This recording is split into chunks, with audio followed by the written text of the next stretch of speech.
Hello ಸ್ನೇಹಿತರೆ, ಈ ವಿಡಿಯೋದಲ್ಲಿ ಏನಪ್ಪ ಅಂದ್ರೆ ಸೈನ್ಸ್ ಕ್ವಶನ್ಗಳನ್ನು ಡಿಸ್ಕಸ್ ಮಾಡ್ತಾ ಇದ್ದೀವಿ. ಇಲ್ಲಿವರೆಗೂ ಕೇಳಿರ್ತಕ್ಕಂಥ ಎಲ್ಲ ಸೈನ್ಸ್ ಪ್ರಶ್ನೆಗಳನ್ನು ಡಿಸ್ಕಸ್ ಮಾಡ್ತಾ ಇದು ಪಾರ್ಟ್ 8 ಆಗುತ್ತೆ ಸ್ನೇಹಿತರೆ. ಸೊ 8ನೇ ಭಾಗದ ವಿಡಿಯೋ. ಸೊ ಅದಕ್ಕೋಸ್ಕರ ಹೊಸ್ತಾ ಬಂದಿರೋ ಸಬ್ಸ್ಕ್ರೈಬ್ ಮಾಡಿಕೊಡ್ರಿ. ಹಿಂದೆ ಮಾಡಿರ್ತಕ್ಕಂಥ ಎಲ್ಲ ವಿಡಿಯೋನು ಕೂಡ ನೋಡ್ಕೊಂಡು ಬನ್ನಿ. ಏನಪ್ಪ ಅಂದ್ರೆ ತುಂಬ ಇಂಪಾರ್ಟೆಂಟ್ ಮತ್ತು ಟೈಮ್ ವೇಸ್ಟ್ ಅನ್ನೋದಿರಲ್ಲ. ಸೊ ಕೊನೆವರೆಗೂ ನೋಡಿರಿ. ಸೊ ಮೊದಲನೇ ಪ್ರಶ್ನೆ, ಜಾಸ್ತಿ ಸಮಯ ವೇಸ್ಟ್ ಮಾಡೋದು ಬೇಡ. ಇವತ್ತೇನಪ್ಪ ಅಂದರೆ ವಕ್ರೀಕರಣದ ಬಗ್ಗೆ ಡಿಸ್ಕಸ್ ಮಾಡೋಣ. ವಕ್ರೀಕರಣ ಆಪ್ಟಿಕಲ್ ಫೈಬರ್ಸ್ ಬಗ್ಗೆ ಡಿಸ್ಕಸ್ ಮಾಡೋಣ.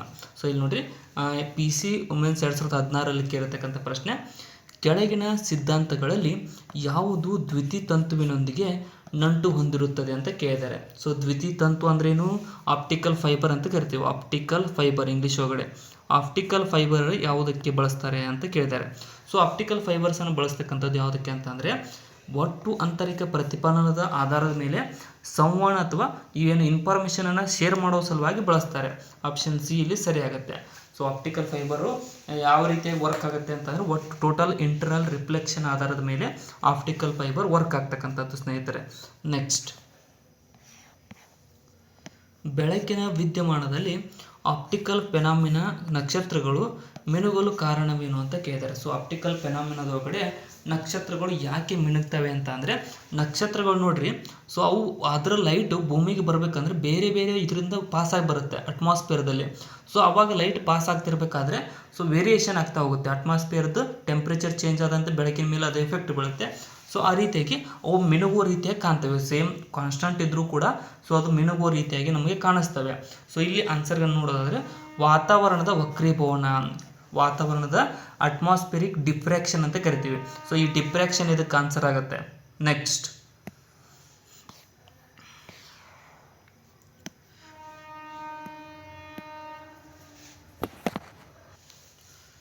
ಬೆಳಕು ಗಾಳಿಗಿಂತ ಗಾಜಿನಲ್ಲಿ ನಿಧಾನವಾಗಿ ಚಲಿಸುತ್ತದೆ, ಇದಕ್ಕೆ ಕಾರಣವೇನು ಅಂತ ಕೇಳಿದ್ದಾರೆ. ಸೊ ಬೆಳಕು ನೋಡ್ರಿ, ನಿರ್ವಾತದೊಳಗಡೆ ಅತ್ಯಂತ ಸ್ಪೀಡಾಗಿ ಚಲಿಸುತ್ತೆ. ಅದೇ ರೀತಿಗೆ ಅದಕ್ಕಿಂತ ಸ್ವಲ್ಪ ಸ್ಲೋ ಗಾಳಿಯಲ್ಲಿ, ಸೊ ಅದಕ್ಕಿಂತ ಸ್ವಲ್ಪ ಸ್ಲೋ ಈ ಒಂದು ಎದುರುಗಡೆ ಗಾಜು ಒಳಗಡೆ, ಅದಕ್ಕೆ ಗಾಜಿನಕ್ಕಿಂತ ಸ್ವಲ್ಪ ಸ್ಲೋ ಅಂದರೆ ನೀರೊಳಗಡೆ ಸ್ಲೋ ಆಗಿ ಹೋಗುತ್ತೆ. ಸೊ ಇದಕ್ಕೆ ಕಾರಣ ಏನು ಈ ರೀತಿಯಾಗಿ ಹೋಗೋದಕ್ಕೆ ಅಂತ ಅಂದರೆ, ಗಾಳಿಯ ವಕ್ರೀಕಾರಕ ಸೂಚ್ಯಂಕವು ಗಾಜಿಗಿಂತ ಕಡಿಮೆಯಾಗಿದೆ. ಅಂದರೆ ಗಾಳಿಯ ವಕ್ರೀಕಾರಕ ಸೂಚ್ಯಂಕ ಅಂದರೆ ಬೆಳಕನ್ನು ಬೆಂಡ್ ಮಾಡುತ್ತೆ.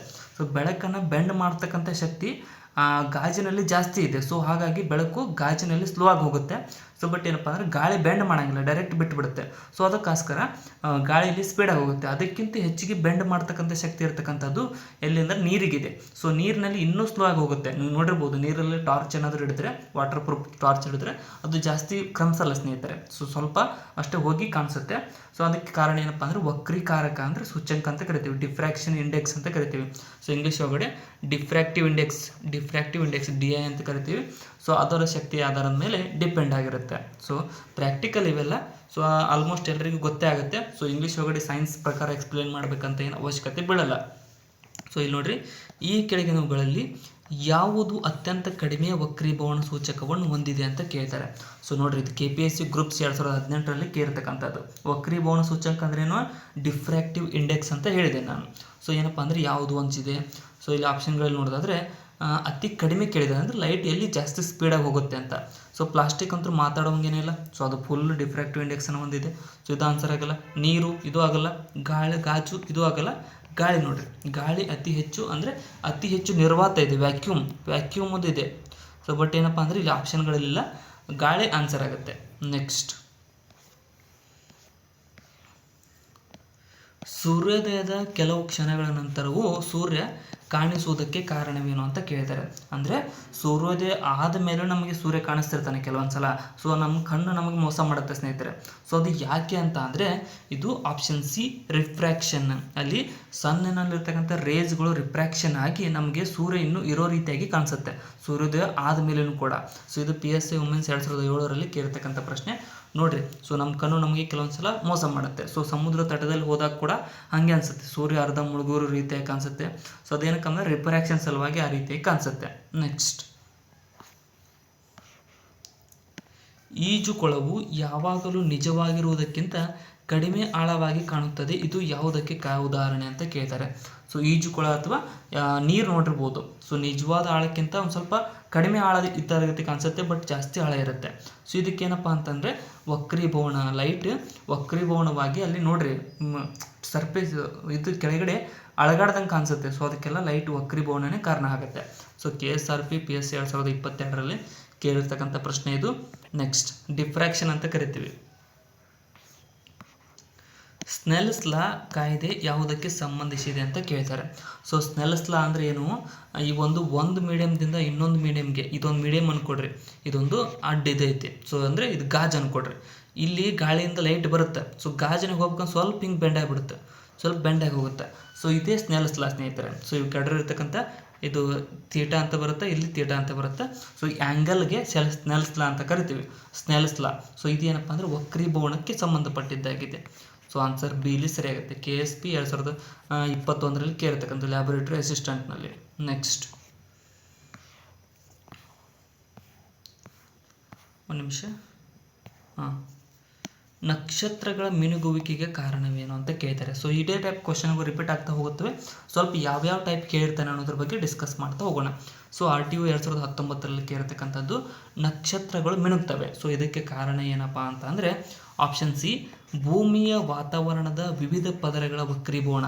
ಭೂಮಿಯ ವಾತಾವರಣದಲ್ಲಿರ್ತಕ್ಕಂಥ ಬೇರೆ ಬೇರೆ ಪದರ ಅಂದರೆ ಟೆಂಪ್ರೇಚರ್ ಜಾಸ್ತಿ ಚೇಂಜ್ ಆಗುತ್ತಾ ಹೋಗುತ್ತೆ. ಸೊ ಆ ರೀತಿ ಪದರಗಳು ಉತ್ಪತ್ತಿಯಾಗಿರ್ತವೆ. ಸೊ ವಕ್ರೀಭವನ ಡಿಫ್ರಾಕ್ಷನ್ ಸೂಚು, ಡಿಫ್ರಾಕ್ಟಿವ್ ಇಂಡೆಕ್ಸ್ ಸತತವಾಗಿ ಬದಲಾಗುತ್ತಿರುತ್ತದೆ. ಇದರ ಪರಿಣಾಮವಾಗಿ ನಕ್ಷತ್ರದ ಬಿಂಬದ ಸ್ಥಾನವು ಕಾಲಾನುಗುಣವಾಗಿ ಬದಲಾಗುತ್ತಿರುತ್ತೆ. ಇದು ಭಾರಿ ಎಕ್ಸ್ಪ್ಲನೇಷನ್ ಐತೆ ನೋಡ್ರಿ. ಸೊ ಯಾರು ಕನ್ನಡ ಮೀಡಿಯದಿರೋದು ಅವರಿಗೆ ಭಾಳ ಅಂದರೆ ಭಾಳ ಬೇಗ ಅರ್ಥ ಆಗುತ್ತೆ.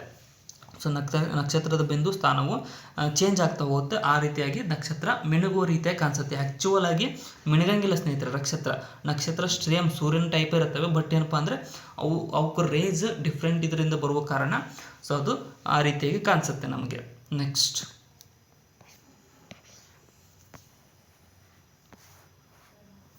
ಆಪ್ಟಿಕಲ್ ಫೈಬರ್ ಈ ತತ್ವದ ಮೇಲೆ ಕೆಲಸ ಮಾಡುತ್ತದೆ ಅಂತ ಕೇಳಿದ್ದಾರೆ. ಸೊ ಆಪ್ಟಿಕಲ್ ಫೈಬರ್ಗಳು ಯಾವ ತತ್ವದ ಆಧಾರದ ಮೇಲೆ ಕೆಲಸ ಮಾಡ್ತವೆ ಅಂದರೆ ಒಟ್ಟು ಆಂತರಿಕ ಪ್ರತಿಫಲನ, ಟೋಟಲ್ ಇಂಟರ್ನಲ್ ರಿಫ್ಲೆಕ್ಷನ್ ಆಧಾರದ ಮೇಲೆ ಅವು ಕೆಲಸ ಮಾಡ್ತಕ್ಕಂಥದ್ದು. ಆಪ್ಷನ್ ಬಿ ಇಲ್ಲಿ ಸರಿಯಾದಂಥ ಆಯ್ಕೆ ಆಗುತ್ತೆ. ನೆಕ್ಸ್ಟ್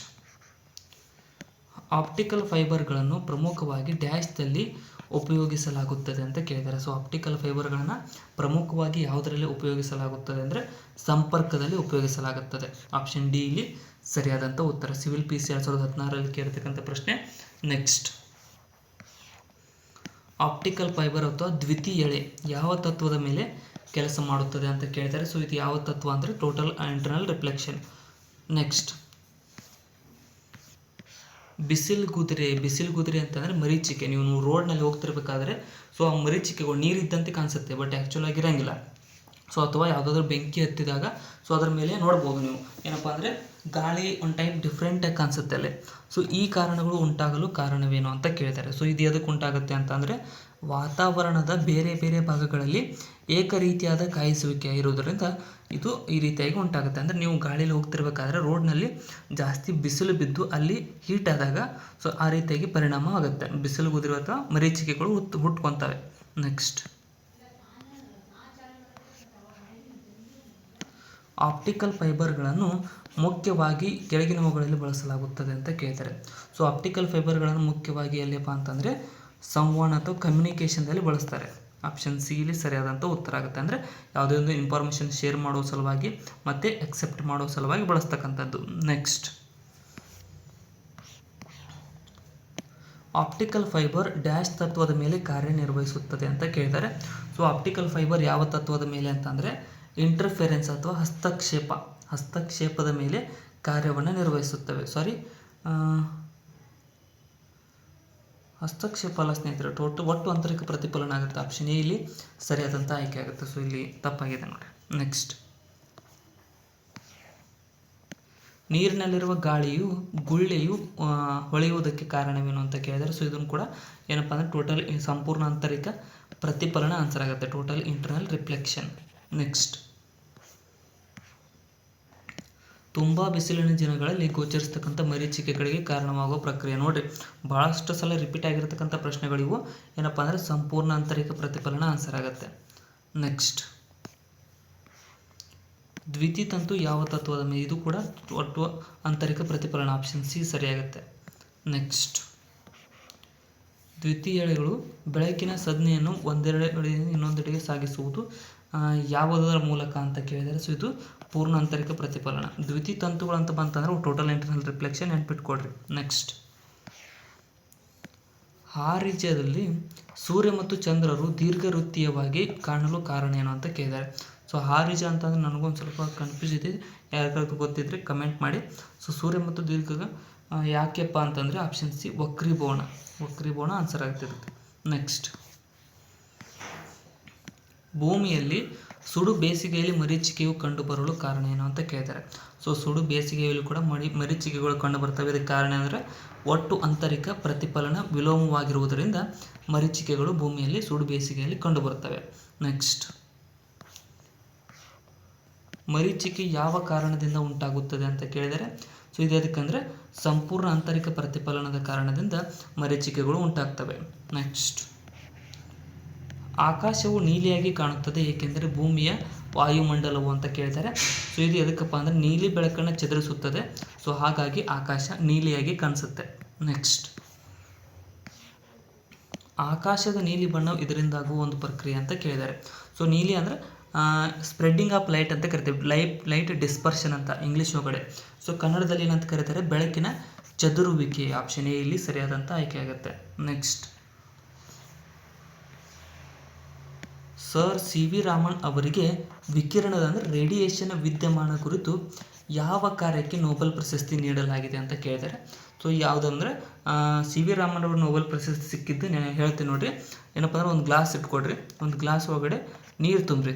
ಸೊ ನೀರು ತುಂಬಿ ಅದರೊಳಗಡೆ ಏನಪ್ಪ ಅಂತಂದರೆ ಚಾಕ್ ಪೀಸ್ ತೊಗೊಂಡು ಪೌಡ್ರ್ ಮಾಡಿ ಅದರೊಳಗಡೆ ಬಿಡ್ರಿ. ಸೊ ಇಲ್ಲಿ ಎಲ್ಲ ಚಾಕ್ ಪೌಡ್ರ್ಗಳು ಇದಾಗಿರ್ತವೆ. ಸೊ ನೀವು ಏನಾದರೂ ಇದ್ರ ಮೇಲೆ ಲೈಟ್ ಬಿಟ್ಟರೆ ಚಾಕ್ ಪೌಡರ್ಗಳು ಕಾಣಿಸ್ತವೆ ಸ್ನೇಹಿತರೆ. ಸೊ ಲೈಟ್ ಬಿಟ್ಟಾಗ ಅಥವಾ ಬೆಳಕಂಡು ಯಾರ ಮನೇಲಾದರೂ ಇದ್ದರೆ ಬೆಳಕಂಡಿಂದ ಬೆಳಕು ಬಿದ್ದಾಗ ಅದರೊಳಗಡೆ ಒಂದಿಷ್ಟು ಮೋಷನ್ ಹಾಕಿರ್ತವೆ, ಕಣಗಳು ಮೋಷನ್ ಆಗೋ ರೀತಿಯಾಗಿ ಕಾಣಿಸ್ತವೆ. ಸೊ ಅದಕ್ಕೆ ಏನಪ್ಪ ಅಂತಂದರೆ ರಾಮನ್ ಎಫೆಕ್ಟ್ ಅಂತ ಕರೀತಾರೆ. ರಾಮನ್ ರವರು ಅದನ್ನು ಕಂಡುಹಿಡಿದಿದ್ದಾರೆ. ಸೊ ಏನಪ್ಪ ಅಂತಂದರೆ ಇಲ್ಲಿ ಆಪ್ಷನ್ ಎ ಸರಿಯಾಗಿ ಬೆಳಕಿನ ಚದುರುವಿಕೆಯನ್ನು ಅವರು ಈ ಒಂದು ಎಕ್ಸ್ಪೆರಿಮೆಂಟ್ ಮೂಲಕ ಕಂಡುಹಿಡಿದಿದ್ದಾರೆ. ಸೊ ಅದಕ್ಕೋಸ್ಕರ ಅವರಿಗೆ ನೊಬೆಲ್ ಪ್ರಶಸ್ತಿ ಕೂಡ ನೀಡಲಾಗಿದೆ. ಯಾವ ಅನ್ವೇಷಣೆಗಳೊಂದಿಗೆ ಸರ್ ಸಿ ವಿ ರಾಮನ್ ಅವರ ಹೆಸರು ಬೆಸುಗೆಯಾಗಿದೆ ಅಂತ ಕೇಳಿದರೆ, ಸೊ ಇದಾದ ಬೆಳಕಿನ ಚದುರುವಿಕೆಗೆ ಅವರು ಇದಾಗಿದ್ದಾರೆ. ನೆಕ್ಸ್ಟ್,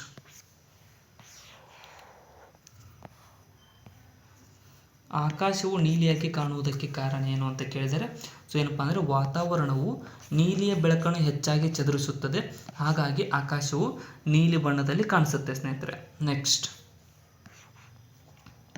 ಕಡಲಿನ ಆಳದ ನೀರು ನೀಲಿಯಾಗಿ ಕಾಣಿಸಲು ಕಾರಣ ಏನು ಅಂತ ಕೇಳಿದರೆ, ಸೊ ಸಮುದ್ರದಲ್ಲಿ ಆಳದ ನೀರು ನೀಲಿಯಾಗಿ ಕಾಣಿಸುತ್ತೆ. ಇದಕ್ಕೆ ಕಾರಣ ಏನಪ್ಪ ಅಂತಂದರೆ ನೀರಿನ ಅಣುಗಳು ಸೂರ್ಯನ ಬೆಳಕನ್ನು ಚದುರಿಸುತ್ತವೆ, ಅದಕ್ಕೋಸ್ಕರ ನೀಲಿಯಾಗಿ ಕಾಣಿಸುತ್ತೆ. ಆಪ್ಷನ್ ಸಿ ಇಲ್ಲಿ ಸರಿಯಾಗುತ್ತೆ. SD 2006ರಲ್ಲಿ ಕೇಳಿರ್ತಕ್ಕಂಥ ಪ್ರಶ್ನೆ. ಸೊ ಇಲ್ಲಿಗೆ ಈ ಒಂದು ಬೆಳಕಿನ ಮೇಲೆ ಮುಗಿತಕ್ಕಂಥ ಪ್ರಶ್ನೆಗಳು ಮುಗಿದಿದ್ದಾವೆ. ಸೊ ನೆಕ್ಸ್ಟ್ ವಿಡಿಯೋ ಬರ್ತಾ ಇರುತ್ತೆ, ಸೊ ಪಾರ್ಟ್ 9. ಸೊ ಅದನ್ನು ಕೂಡ ನೋಡ್ತಾ ಇರಿ. ಮತ್ತು ಕೊನೆವರೆಗೂ ನೋಡಿದ ಕೆಲವು ಧನ್ಯವಾದಗಳು. ಹೊಸದಾಗಿ ಬಂದಿರೋ ಸಬ್ಸ್ಕ್ರೈಬ್ ಕೂಡ ಮಾಡಿಕೊಡ್ರಿ. Thank you so much.